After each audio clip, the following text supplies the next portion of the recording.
संसार में हर एक प्राणी अपने जीने का अधिकार स्वयं लेकर के आता है।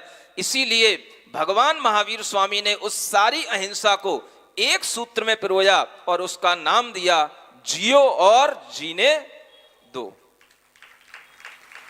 आज हमें इस स्वतंत्रता के अवसर पर इस सूत्र को भूलना नहीं है। स्वतंत्रता का मतलब ऐसा नहीं है हम तो जी रहे हैं, तुम्हें मरना हो मरो, इसका नाम स्वतंत्रता नहीं है। स्वतंत्रता का मतलब है जियो और दूसरे को भी जीने के लिए बाधित मत करो। दूसरे को भी जीने का उतना ही अधिकार है जितना आपको जीने का अधिकार है। इसलिए जियो और जीने दो का यह सिद्धांत अगर बना रहेगा तो ये भारत उन्नति करता रहेगा। भारत को कभी भी आप पिछड़ा हुआ देश ना समझें।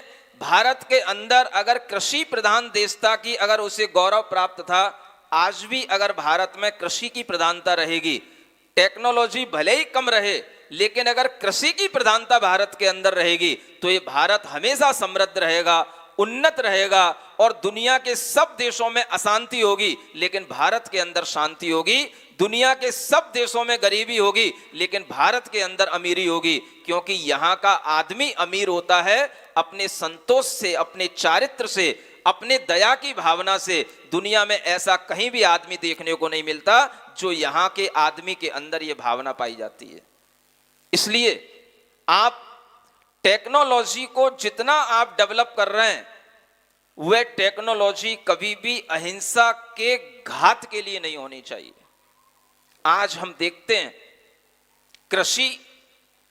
कृषि नहीं रही है, खेती के नाम पर दुनिया के जीवों की खेती हो रही है। जिसे हम कभी खेती नहीं कहा करते थे उसे भी आज खेती कहा जा रहा है। पशुओं का पालन होता था, पक्षियों का पालन होता था, आज पशु पालन के नाम पर पशुओं का पालन नहीं हो रहा है, पशुओं का, जीवों का मारण हो रहा है, मरण हो रहा है और हम उसे खेती कह रहे हैं। आज हम देखते हैं कि खेती के नाम पर कौन कौन सी खेतियां चल रही हैं। मछली पालन एक बहुत बड़ा गलत शब्द सामने आया है। आज का दिन देश के लिए कुछ उपदेश देने का दिन है, इसलिए मैं कह रहा हूं देशवासियों के लिए, अगर ये मेरी बात अगर पीएम तक पहुंच जाए, मोदी जी तक पहुंच जाए तो पहुंचा देना। पशुओं का पालन करने के लिए हमें कटिबद्ध होना चाहिए, ना कि उन्हें मारने के लिए उन्हें हमें कहीं पर रखना चाहिए। और जिनको मारा जाता है उन केंद्रों को कभी भी पशुपालन का ये पालन नाम नहीं देना चाहिए। मैं दुनिया के लोगों से पूछना चाहता हूं, यहां पर तमाम जातियों के समुदाय के लोग बैठे हैं, मछली पालन, मत्स्य पालन केंद्र बन रहे हैं, क्या उनमें मछलियों का पालन किया जाता है? पालन का मतलब क्या होता है? हम अपने बच्चे का लालन पालन करते हैं, तो क्या बच्चे का लालन पालन करने के बाद में हम उसका एक उम्र के बाद गला काट देते हैं? पालन का मतलब क्या होता है? अगर हम गौ का पालन करते हैं, गाय का पालन करते हैं, तो क्या हम उसको पालन करने के बाद उससे किसी को बेच देते हैं, किसी को काटने के लिए?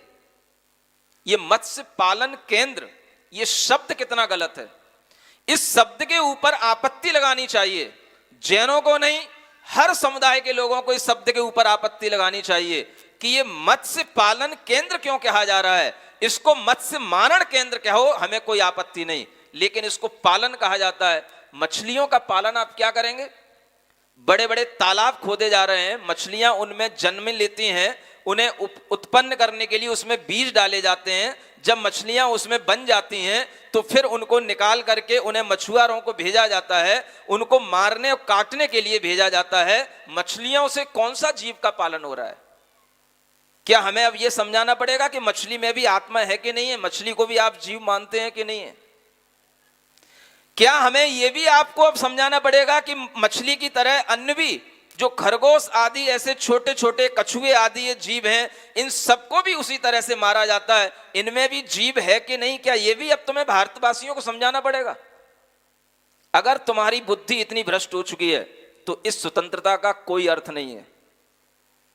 अगर भारत की सरकारें इस तरह के व्यापारों को बढ़ावा देती हैं तो भारत की सरकारों को कोई भी हक नहीं है कि वह इस अहिंसा प्रधान संस्कृति के अंदर धर्म की प्रभावना करने के लिए वह अपनी टेक्नोलॉजियों को विकसित तो करें, लेकिन उन्हें यह हक कभी नहीं है कि वह किसी भी पशु को मारने के लिए यह वैलिड कर दें या संविधान बना दें कि हाँ, आप इन जीवों को मारने के लिए यहाँ पर तालाब खोद सकते हो और यहाँ पर इन जीवों को मारने के लिए आप इस तरह से पानी भर सकते हो। ये सब जो प्रक्रिया चल रही है, गलत प्रक्रिया चल रही है। ये बात आप तक इसलिए पहुंचाई जा रही है कि आप इस बात को ऊपर तक पहुंचाएं, सुप्रीम कोर्ट तक ले जाएं, एप्लीकेशन लगाएं।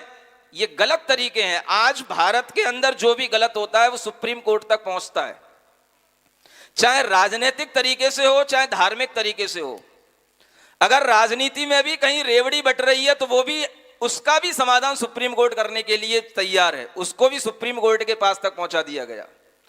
धर्म के कोई भी आयतन है, स्थान है, अगर वहां पर किसी का कोई भी दखल अंदाजी है तो वो भी सुप्रीम कोर्ट के पास पहुंच गई। मेरी ये बात भी सुप्रीम कोर्ट के पास ले जाओ। मैं नहीं जा सकता किसी कोर्ट में, मैं किसी के लिए कोई अपील नहीं कर सकता, लेकिन मैं आपको उपदेश दे सकता हूं, एक अच्छी राह पर चलाने के लिए, आपकी बुद्धि को सही बनाने के लिए आपके लिए उपदेश दे सकता हूं और ये कह सकता हूं कि ये काम आपको करना चाहिए। यहां पर बैठे हुए लोगों को इस बात पर जिक्र करना चाहिए, जो लोग यहां पर इस बीड़ा को उठाए, जो वयोवृद्ध हैं या पेंशनर, एक समुदाय यहां पर आया, पूरा यहां पर जो समुदाय आया जो कि एक व्यापारी संघ के रूप में जाना जाता है, वो समुदाय आया और यहां पर हमारे देश की रक्षा करने वाले पुलिस जवान भी बैठे हैं। इन सबको अधिकार है कि इस तरह की गलत चीजों को हम सही बनाने की कोशिश करें, और इसके लिए अगर हमें कोई पिटीशन दायर करनी पड़े सुप्रीम कोर्ट में तो हमें वो भी करना चाहिए। मत्स्य पालन केंद्र क्यों कहा जाता है, ये एक मेरे लिए ऑब्जेक्शन है, क्वेश्चन मार्क है। क्या हम मछलियों का पालन करते हैं? और पालन करते हैं तो किस उद्देश्य से करते हैं? उन मछलियों को मारने के लिए उनको उसमें जन्म देना, ये मछली का पालन केंद्र कहना, ये अपने आप में बिल्कुल गलत बात है। और इस बात के लिए अगर आप आगे आकर के खड़े होंगे तो हम कहेंगे कि यह स्वतंत्रता का अमृत महोत्सव वास्तव में उन मछलियों के लिए भी अमृत महोत्सव बन जाएगा जो तड़प तड़प के ऐसे मारी जाती हैं और उन तालाबों में मर रही हैं। दुनिया के हर प्राणी के लिए इस तरह का एक दया का भाव रखना, यह भारतीय संविधान में लिखा हुआ है। इसलिए मैं आपसे कह रहा था कि भारतीय संविधान के अनुच्छेद 51 का में जो प्रत्येक नागरिक के मूल कर्तव्यों में लिखा है, वह पहली बात जो मैंने पर्यावरण के रूप में आपको बताई वो है, और दूसरी बात लिखी है सार्वजनिक संपत्ति को सुरक्षित रखें और हिंसा से दूर रहें। ये दूसरा संविधान में उसी अनुच्छेद में बात लिखी है। सार्वजनिक संपत्ति पर कभी भी जलाना, लूटना, आपत्ति डालना, ये सब नागरिकों का कर्तव्य नहीं है। और इस तरह के कर्तव्यों को यदि हम ध्यान में रखेंगे तो हम हमेशा अहिंसक भी रहेंगे, हम हमेशा धर्ममय भी रहेंगे, हम हमेशा दया भाव के साथ रहेंगे। और ये आपको अच्छे ढंग से मालूम है कि बिना दया के कोई धर्म नहीं होता है। सबसे बड़ा धर्म दया भाव के साथ चलता है।